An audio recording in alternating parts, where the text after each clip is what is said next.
युवराज, ये क्या है सब? है? मामा श्री, अगली चाल। अभी तो खेल प्रारंभ हुआ है गांधार राज। विराजिए।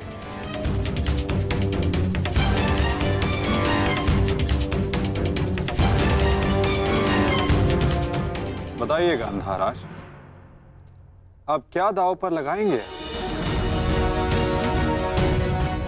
इनके मुख में 4 सोने के दांत हैं माधव, उन्हें लगाते हैं दांव पर। नहीं नहीं नहीं,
चासर की विजय के पश्चात बहुत हंसी आ रही थी ना मामा श्री, अब दिखाइए अपनी तन पंक्तियां, दिखाओ।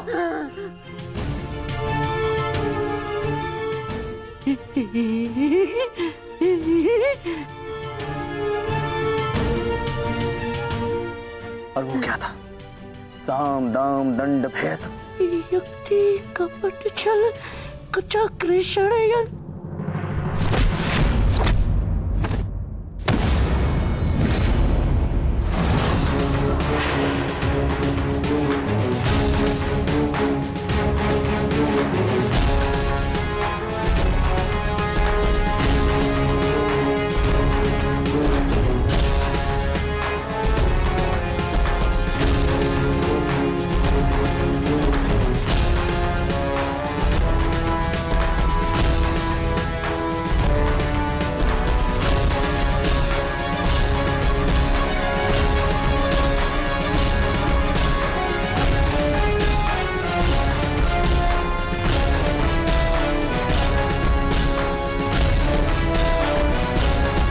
आनंद नहीं आया मामा श्री, आपके कलुषित रक्त से सना स्वर्ण भी हमें नहीं चाहिए।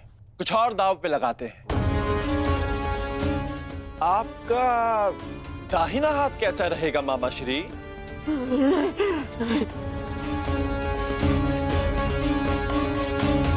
वही तो सबसे अधिक मूल्यवान है ना, उसी से तो आप पासे फेंकते हैं।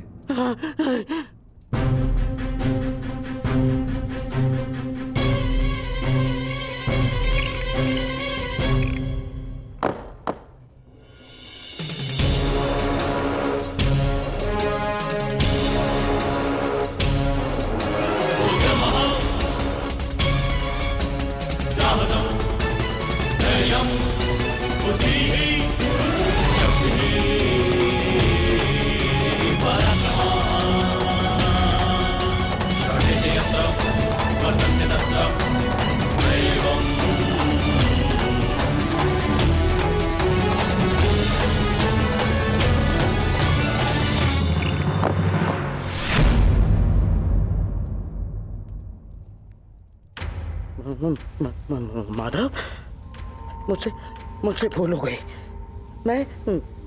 मैं ये चाल पुनः चलना चाहता हूँ। जैसी आपकी इच्छा गांधार राज, अवश्य पुनः अपनी चाल चलिए।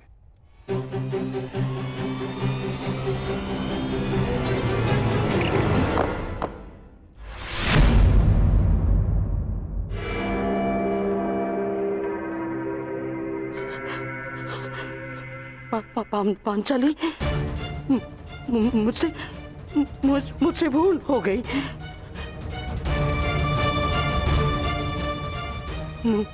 मुझे क्षमा कर दो, मुझे क्षमा कर दो पांचाली।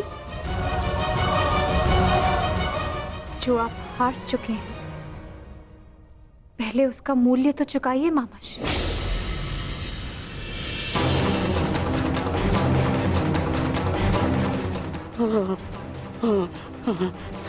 नहीं,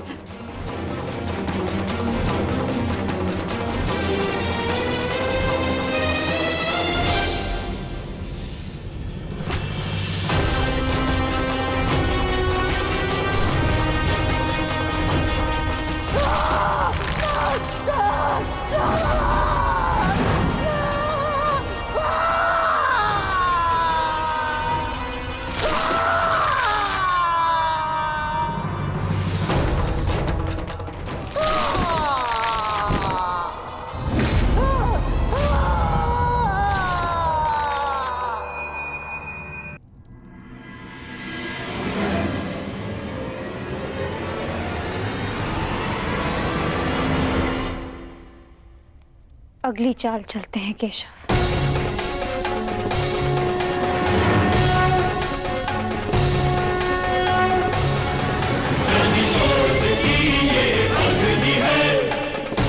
किंतु इस बार गांधार राज के पास कुछ लगाने के लिए शेष नहीं है सखी। उनका बायां हाथ माधव, वही हाथ जिससे उन्होंने अभिमन्यु की पीठ पर तलवार भोंकी थी।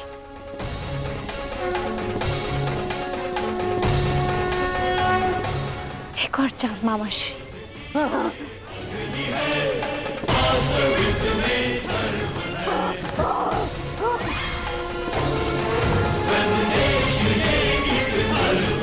पासे फेंको पांचाली।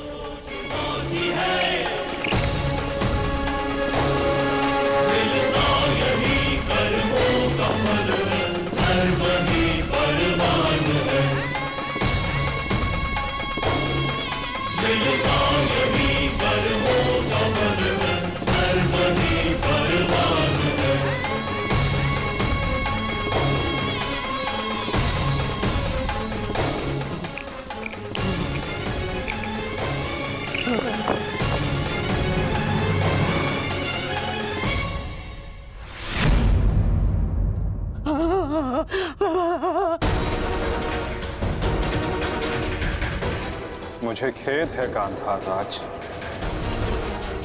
आप अपने वो हाथ हार गए जिनसे आपने महाभारत का युद्ध रचा था।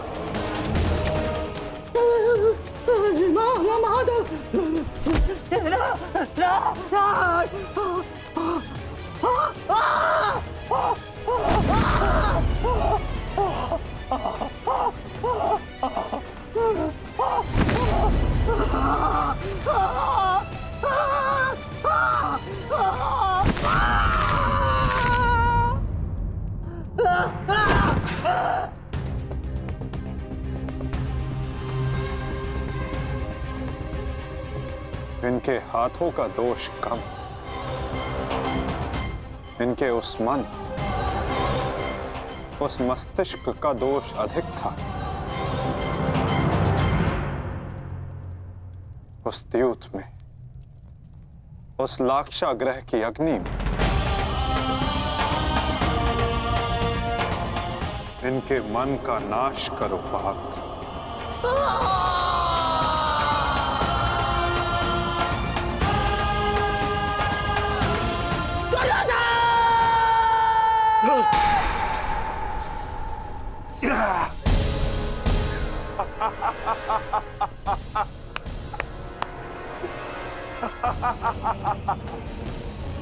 जाओ दुर्योधन जाओ, जाओ, तुम्हें जाने की अनुमति है।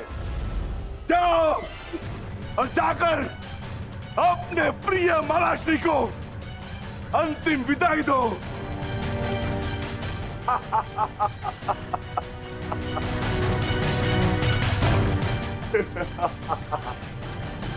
नहीं, नहीं, नहीं।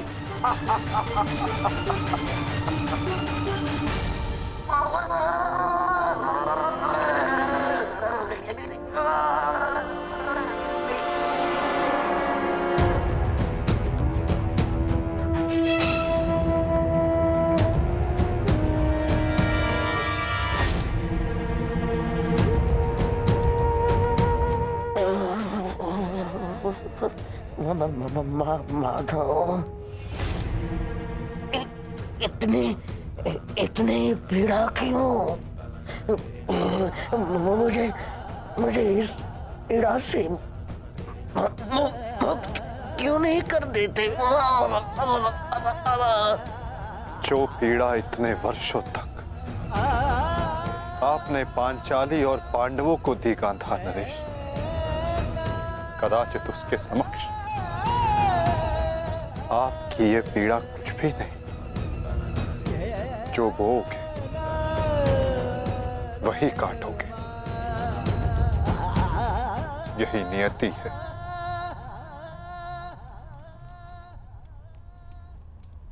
आज आपसे तनिक पीड़ा सहन नहीं हो रही गांधार राज, और उस पीड़ा का क्या जो आपने पांचाली को दी थी। स्मरण करने का प्रयास कीजिए गांधार नरेश, अनुभव करने का प्रयास कीजिए उस पीड़ा का।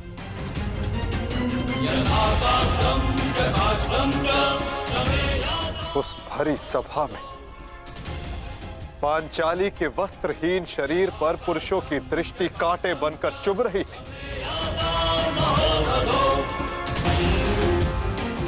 स्मरण है गांधार राज कि किस प्रकार उस सभा में पांचाली गिड़गिड़ाई थी, किंतु तब भी आप सब में से किसी ने एक ना सुनी।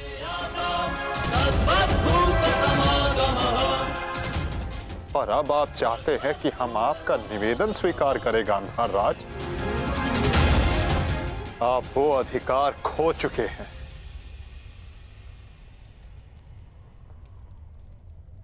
आपकी ये दुर्दशा आपके दुष्कर्मों का परिणाम है। कदाचित आपकी इस दशा को देखकर कुछ कुकर्मियों को शुद्ध और नए जीवन जीने की प्रेरणा मिल सके।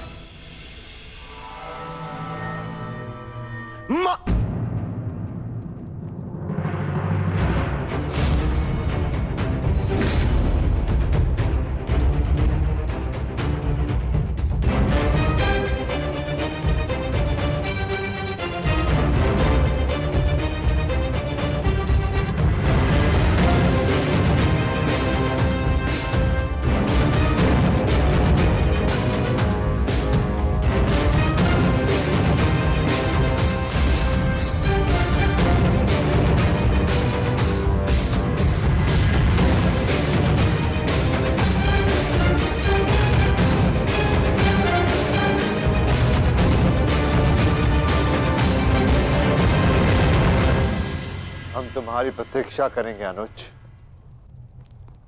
जाओ, जाकर मामा श्री को अंतिम विदा दे दो।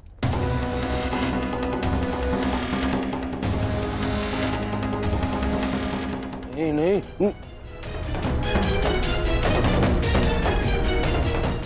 नहीं मामा, नहीं।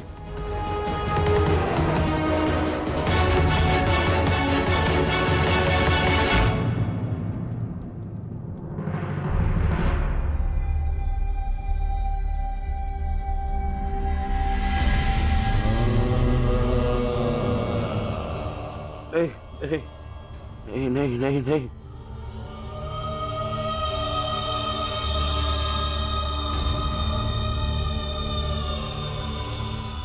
नहीं नहीं नहीं नहीं नहीं मामा नहीं नहीं नहीं नहीं नहीं नहीं मामा नहीं नहीं नहीं नहीं नहीं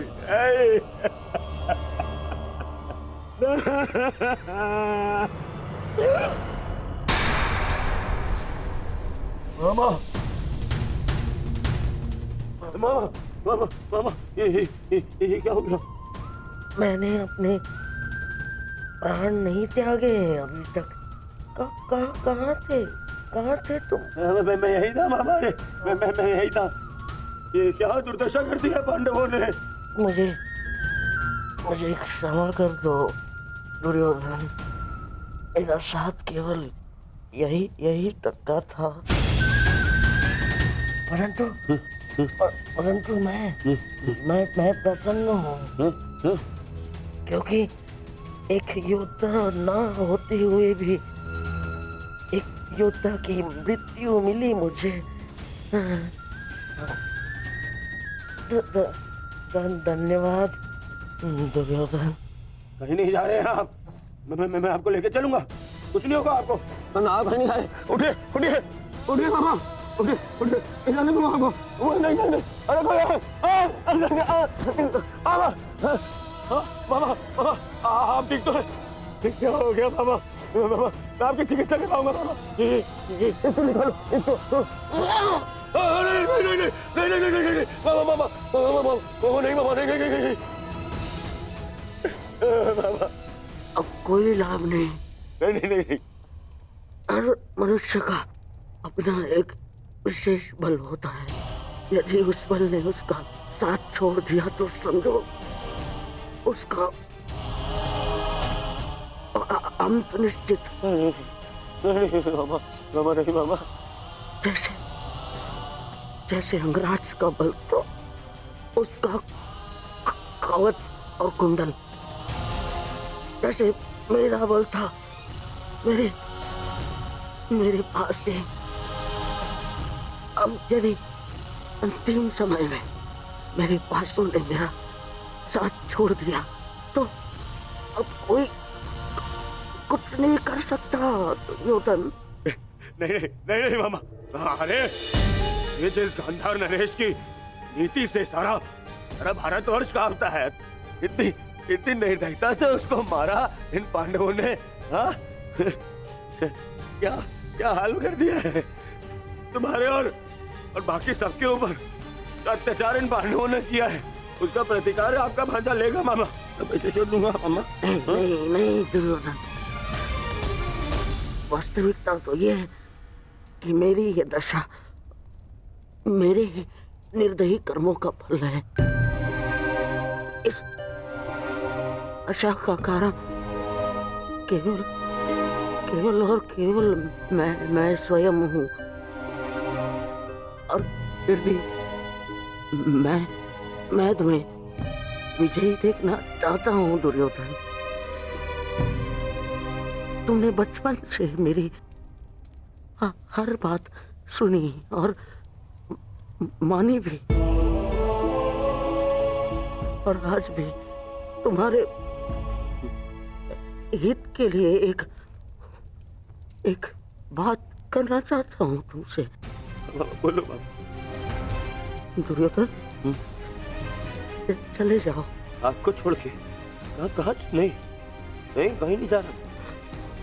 मेरी सलाह मानो दुर्योधन, क्योंकि वो वासुदेव कृष्ण तुम्हें जीवित नहीं छोड़ेगा, और वो विकोदर भीम उसकी प्रतिज्ञा अवश्य पूर्ण करेगा दुर्योधन। मैं नहीं चाहता कि मेरी बहन और जीजाश्री के अंतिम संस्कार के लिए कोई शेष न बचे। परिस्थिति को समझो दुर्योधन। तुम आज कुरुक्षेत्र नहीं जाना। आप मुझे भागने की सलाह दे रहे हैं मामा? ना, मैं मैं तुम्हें भागने की सलाह नहीं दे रहा हूँ, मैं तुम्हें जाने की सलाह दे रहा हूँ दुर्योधन।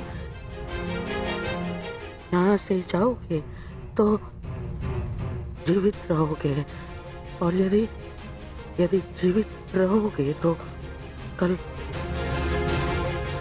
कल लड़ पाओगे। इस समय तुम मन से टूटे हुए हो दुर्योधन, और यही उस वासुदेव कृष्ण की नीति है कि तुम्हें थकाकर तुम्हें निशस्त्र कर दे।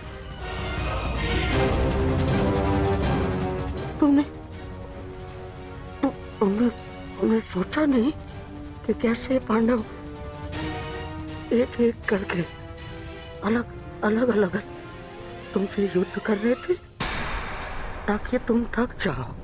ये उस वासुदेव कृष्ण की नीति है तुम्हें परास्त करने की। वो अवश्य कोई चाल चल रहा होगा। यहाँ पास में एक सरोवर है दुर्योधन, उसके तल में एक कुओं है जहाँ सरलता से छिपा जा सकता है।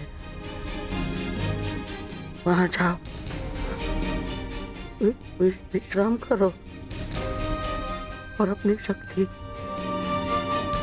पुनः अर्जित करो। मेरी बात मानो।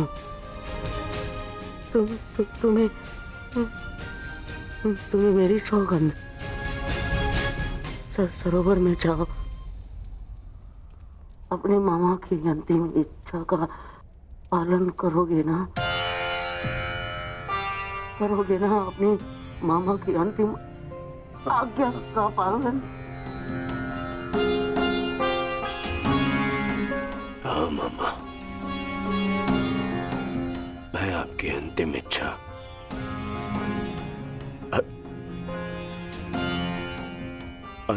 अवश्य पूर्ण करूंगा। मैं सरोवर जाऊंगा, परंतु छिपने नहीं मामा, जल साधना के लिए, ताकि उन पांडवों से मैं आप पर और बाकी सब पर किए अत्याचार का प्रतिकार ले सकूं। मामा, मैं इस युद्ध को समाप्त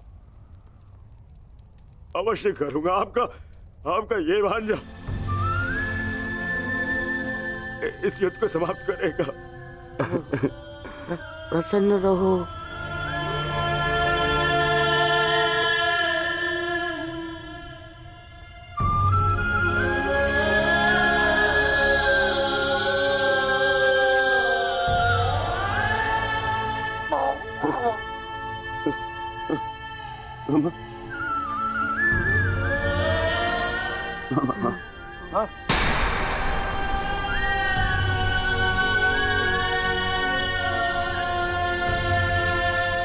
मेरे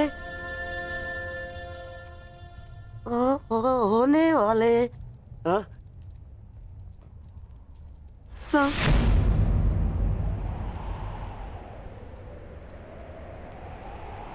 सम्राट, मामा, मेरे होने वाले सम्राट पूरा तो बोलो। मामा,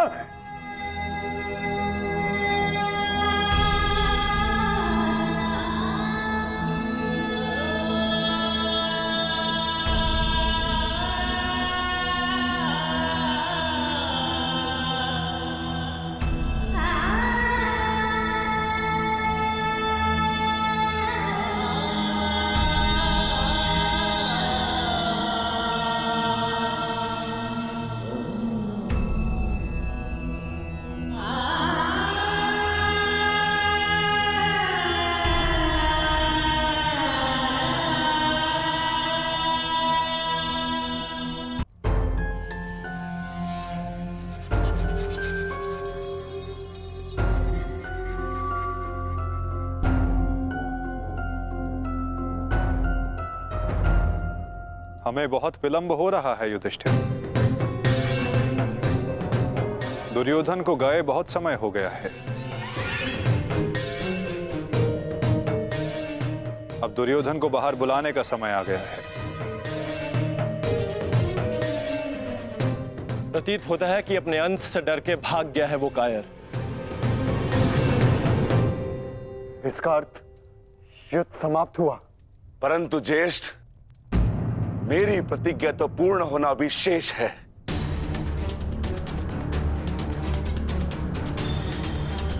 यदि दुर्योधन युद्ध नहीं चाहता तो फिर क्यों युद्ध किया जाए? माता गांधारी का एक पुत्र जीवित रहा तो इसमें समस्या कैसी? समस्या है ज्येष्ठ। माधव ने भी कहा ना कि कांटों के वृक्ष का यदि संपूर्ण नाश ना किया जाए तो फिर से पनप जाता है। उसी भांति यदि अधर्म का संपूर्ण नाश ना किया जाए तो धर्म स्थापना पर संकट होगा।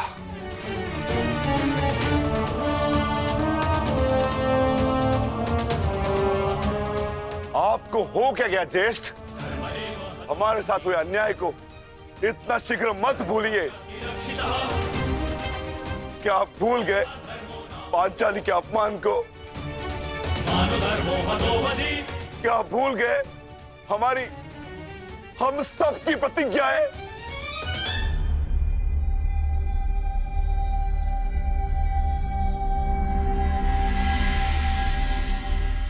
सब स्मरण है मुझे अनुज, सब स्मरण है।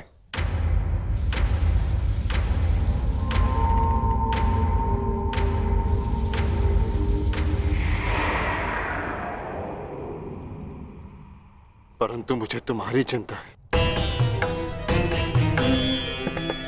तुम जानते हो दुर्योधन के वश शरीर का कोई तोड़ नहीं, जानते हो ना? इसीलिए उससे द्वंद्व करना व्यर्थ है। माता गांधारी के वरदान ने उसे अजय बना दिया है।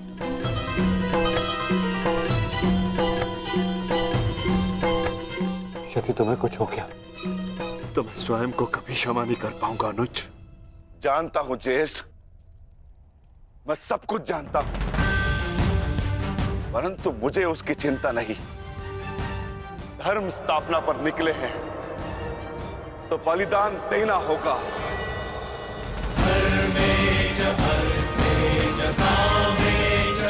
यदि उसके लिए मेरे प्राण क्यों न चले जाए, परंतु मैं प्रयास करना नहीं छोड़ सकता। परंतु दुर्योधन का वध करोगे कैसे? शेषगढ़ ने माता कुंती को वचन दिया था कि उनके 5 पुत्र जीवित रहेंगे। क्या तुम उनके वचन को झूठा हो जाने दोगे? हाँ?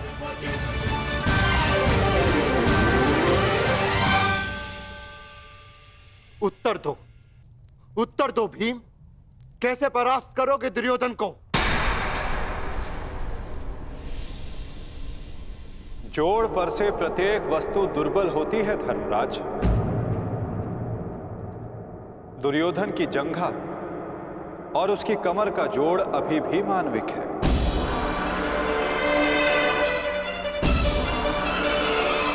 दुर्योधन को वहां से तोड़ा जा सकता है।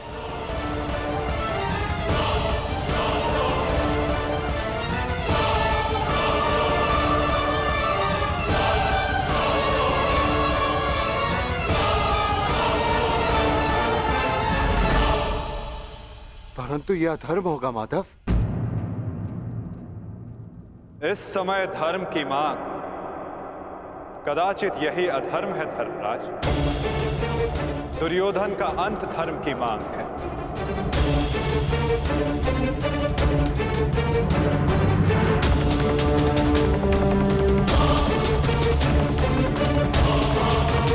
माता कुंती को वचन दिया था कि उनके 5 पुत्र जीवित रहेंगे।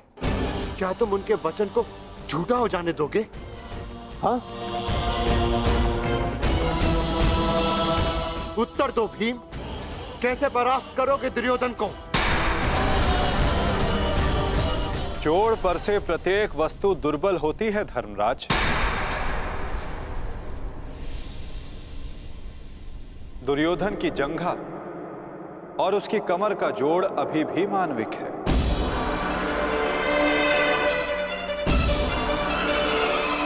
दुर्योधन को वहां से तोड़ा जा सकता है।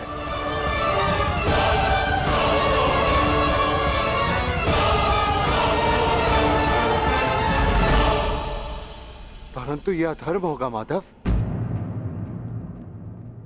इस समय धर्म की मांग, कदाचित यही अधर्म है धर्मराज। दुर्योधन का अंत धर्म की मांग है।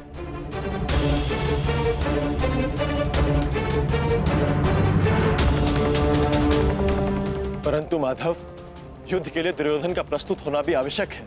यदि दुर्योधन हम सबके समक्ष प्रस्तुत नहीं होते तो हमें दुर्योधन के समक्ष प्रस्तुत हो जाना चाहिए।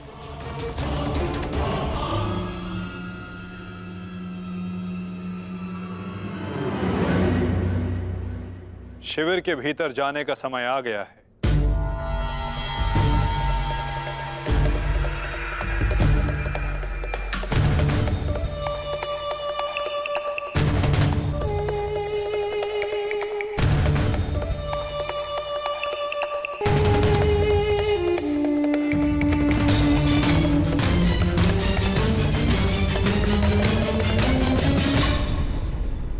याद रखो, कोई भी नहीं है। मैं भी दूसरे कक्ष में जाकर देखता हूँ। मैं भी तुम्हारे साथ चलता हूं नकुल। मैं उस ओर देखता हूं।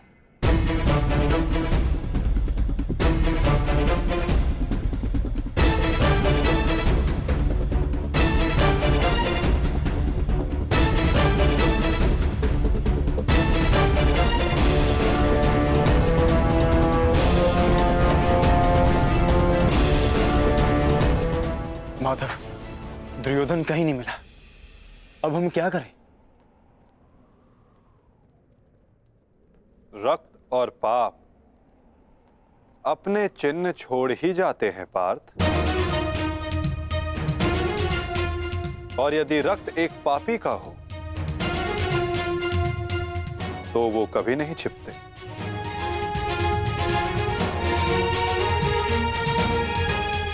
उधर देखो पार्थ।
तो दुर्योधन इस सरोवर में छिपा है।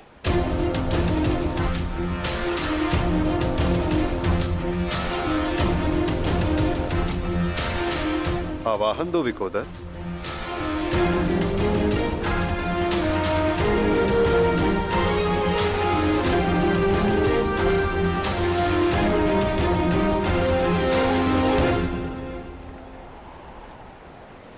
दुर्योधन, मैं जानता हूं तुम यहीं छिपे हो। बाहर निकलो कायर और युद्ध करो मुझसे। सुन रहे हो कायर? सामने आओ। क्या इस प्रकार मेरा सामना करोगे? बाहर निकलो और बंद करो मुझसे।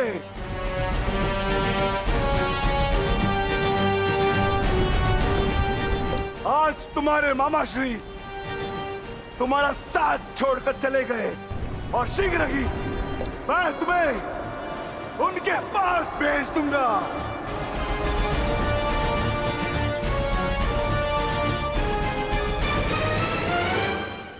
अरे वज्र का शरीर लेकर भी भयभीत हो दुर्योधन।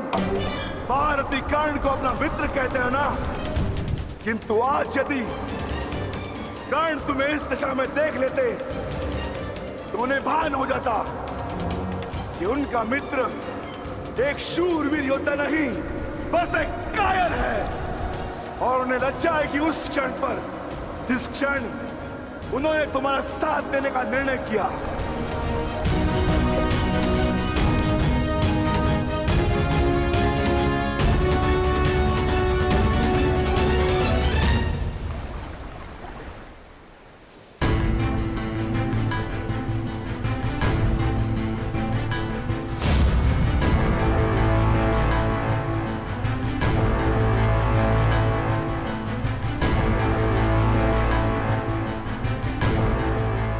विकोदर,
तुम तो अपने मामा से भी बड़े कायर निकले दुर्योधन। विश्वास नहीं होता कि तुम वही दुर्योधन हो जिसे ज्येष्ठ कर्ण हस्तिनापुर का महाराज बनाना चाहते थे। मेरा चयन बिल्कुल ठीक था। दुर्योधन तुमसे बेहतर राजा होगा।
दुर्योधन आओ,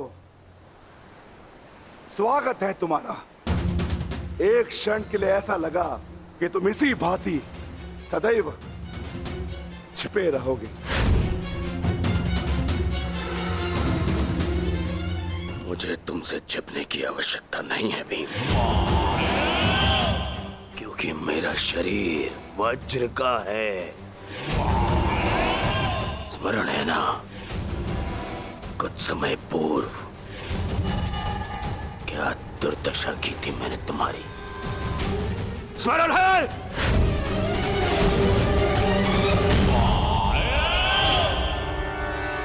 दुर्योधन सत्य कह रहे हैं विकोदर। दुर्योधन छिप नहीं रहे थे, वो तो जल साधना में लीन थे। ये तैयारी तो युद्ध से पहले की थी दुर्योधन, है ना?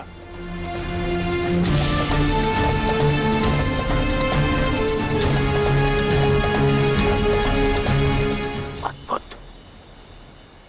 एक बार फिर तुमने मुझे चौंका दिया। हाँ, मैं जल साधना कर रहा था जो मेरे गुरु बलराम ने मुझे सिखाया है।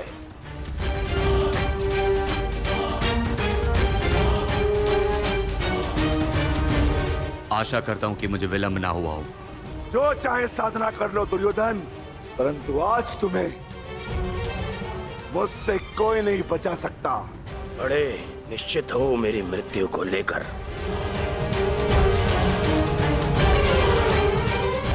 आज क्या कोई नया छल लाए हो मेरे लिए? हाँ? कोई छल नहीं होगा, युद्ध करो। उन्हें सोचा नहीं कि कैसे पांडव एक एक करके तुमसे युद्ध कर रहे थे। यही उस वासुदेव कृष्ण की नीति है कि तुम्हें थकाकर तुम्हें निशस्त्र कर दे। ठीक है, युद्ध होगा, परंतु एक बार में एक ही से होगा, और उससे होगा जिससे मैं चाहूंगा।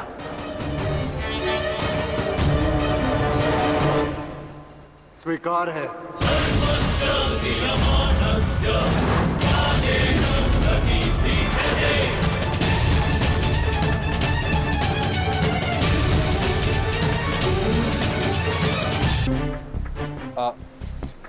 नकुल सहदेव से?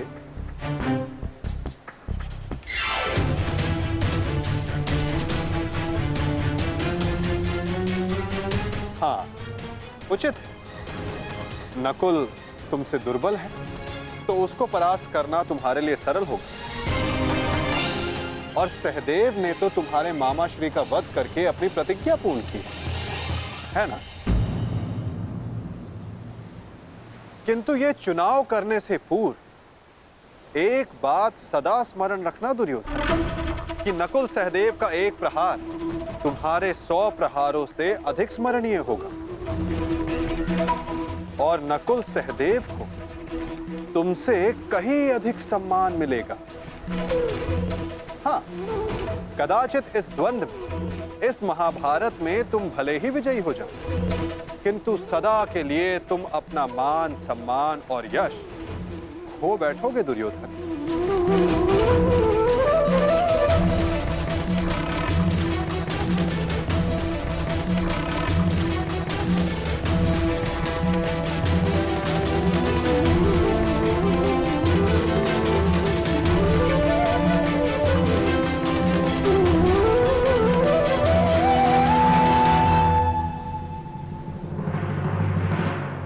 या तुम अर्जुन का चुनाव करोगे, जिसने तुम्हारे मित्र का वध किया। किंतु फिर प्रश्न ये उठता है कि तुम धनुर्युद्ध चुनते हो या गदा युद्ध। यदि तुमने धनुर्युद्ध चुना तो तुम अर्जुन के समक्ष क्षण भर के लिए नहीं टिक पाओगे।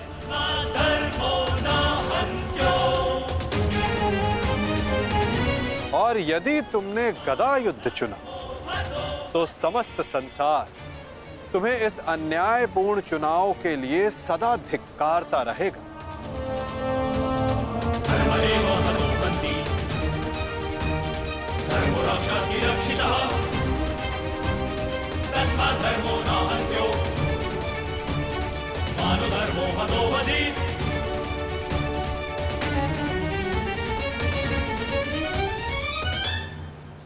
हाँ, युधिष्ठिर को द्वंद्व के लिए ललकारना ये अवश्य बुद्धिमानी हो, क्योंकि यदि राजा को मारोगे तो सेना तो स्वयं परास्त हो जाएगी। किंतु ये बात स्मरण रखना दुर्योधन, यदि तुमने ऐसा किया तो समस्त संसार तुम्हें उस कायर की भांति स्मरण करेगा जिसने स्वयं से निर्बल को परास्त करने का विकल्प चुना।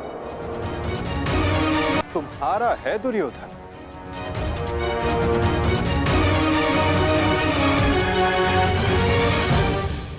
नहीं चलिए, ये फिर तुम्हारा कोई छल है। मेरा चुनाव केवल वो होगा जिसकी मृत्यु मेरे 99 भाइयों के लिए श्रद्धांजलि होगी। परिणाम चाहे जो भी हो, दुर्योधन केवल एक महान योद्धा के रूप में जाना और पहचाना जाएगा।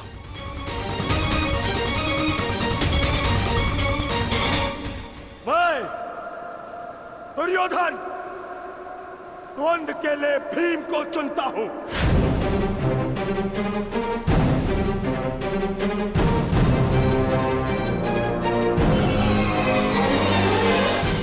और इसे मारने के पश्चात मैं एक एक करके बाकी चारों भाइयों को मारूंगा। ये मेरा वचन है।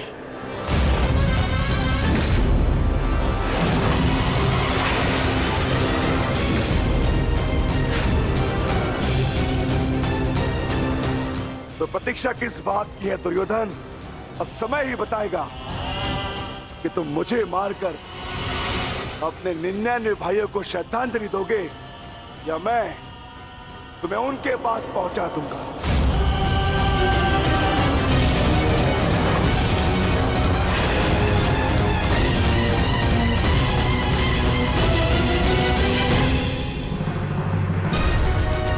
हर हर महादेव।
प्रणिपात दाऊ।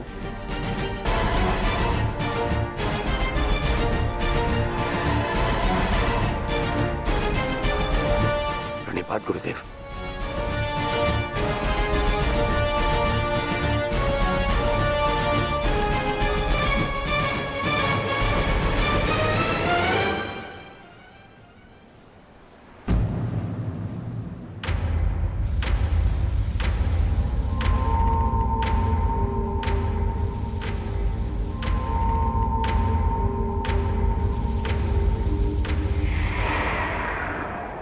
अक्षणी सेना का विनाश हो चुका है कान्हा। आर्यव्रत के सभी महारथी काल के गाल में समा चुके हैं। अब और कितनी आहुति दी जाएगी इस युद्ध में कान्हा? उत्तर दो। बंद करो ये विनाश, बंद करो ये महाभारत अब।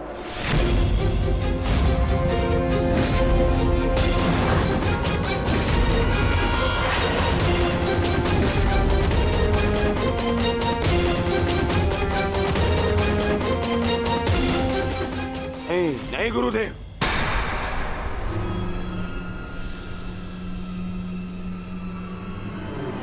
मैं इतना कुछ खो चुका हूं कि अब जब तक मेरा प्रतिशोध पूर्ण ना हो जाए ये युद्ध समाप्त नहीं हो सकता। और ना ही मैं अपनी प्रतिज्ञा पूर्ण होने से पूर्व इस युद्ध को समाप्त होने दूंगा।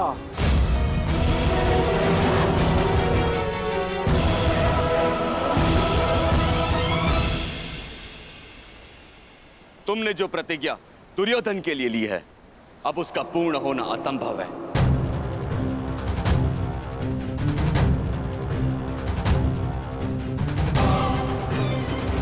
क्योंकि गदा युद्ध में कमर से नीचे प्रहार करना नियम के विरुद्ध है और तुमने प्रतिज्ञा ली है दुर्योधन की जंगा तोड़ने की।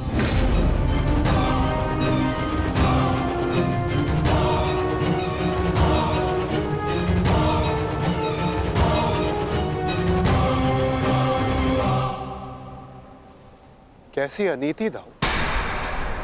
महामहिम भीष्म के बाणों की शैया पर जाने के पश्चात इस युद्ध में कोई नीति शेष नहीं रही दाऊ। और फिर आपने तो स्वयं को इस युद्ध से विमुख रखा था ना। आप इस युद्ध में भाग नहीं ले सकते दाऊ।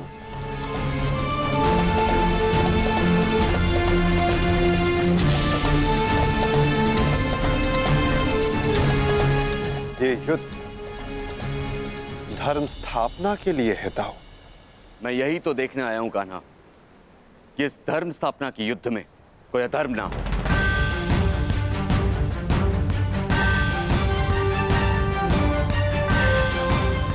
निश्चित रूप से मैं इस युद्ध में सम्मिलित नहीं होऊंगा, परंतु शरणागत की पुकार सुनना मेरा धर्म है।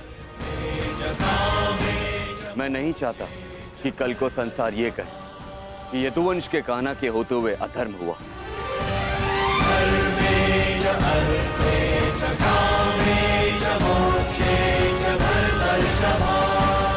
यदि ये दोनों युद्ध करना चाहते हैं तो करें।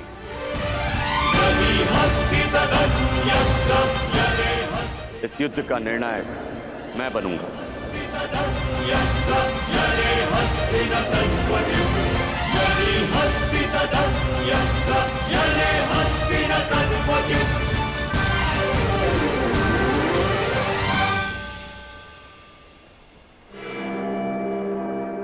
और स्मरण रहे, जिसने भी इस युद्ध में नियमों का उल्लंघन करके विजय पाई, उसे मैं स्वयं अपने हल से समाप्त कर दूंगा।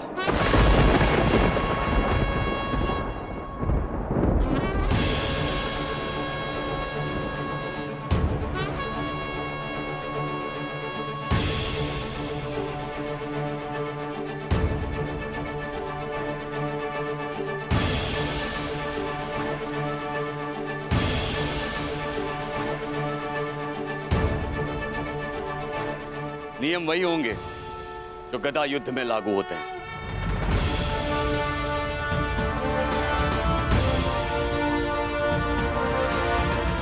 और युद्ध में कोई भी योद्धाओं के मध्य नहीं आ सकेगा।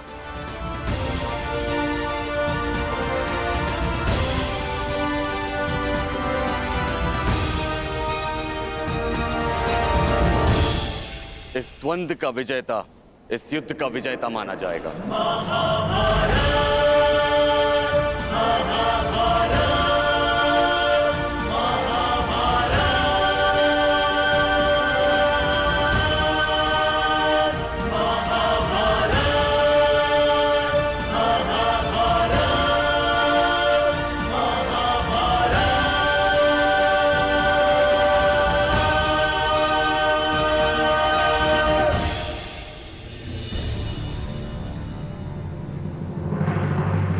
अब धर्म स्थापना का भार तुम्हारे कंधों पर है विकोदर।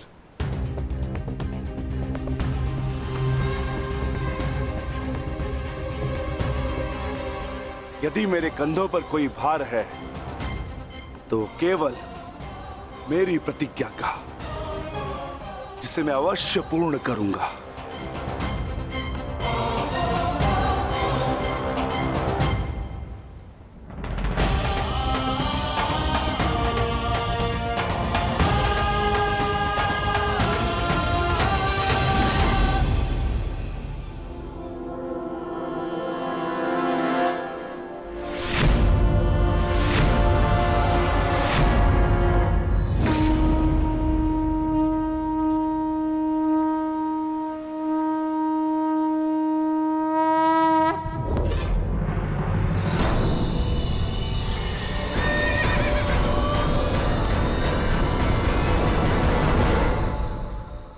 युद्ध प्रारंभ करो।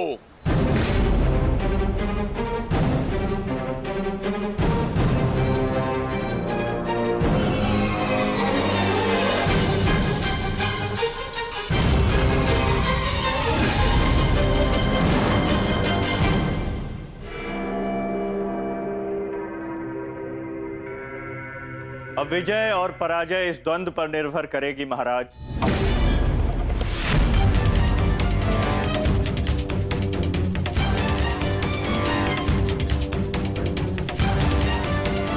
एक ओर प्रतिशोध है तो दूसरी ओर प्रतिज्ञा।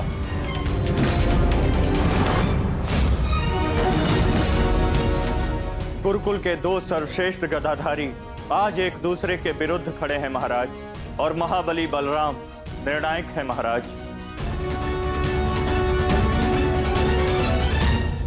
मुझे इस बात में कभी भी संदेह नहीं था संजय कि मेरा पुत्र भीम से श्रेष्ठ गदाधारी है। मुझे पूर्ण विश्वास है कि मेरा पुत्र भीम को अवश्य परास्त करेगा।